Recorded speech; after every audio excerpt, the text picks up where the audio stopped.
In this animation, we will show a biceps tendon repair using a SwiveLock anchor. The biceps attach onto two places in the shoulder.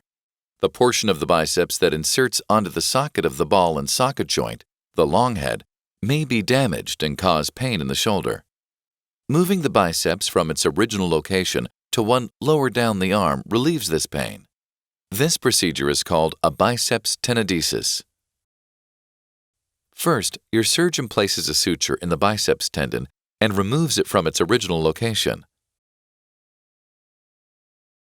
Through small incisions in the skin, your surgeon uses a series of instruments to prepare a new hole in the humerus.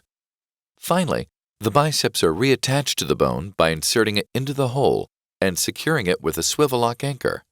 The extra tendon is then removed. This completes the biceps tendon repair.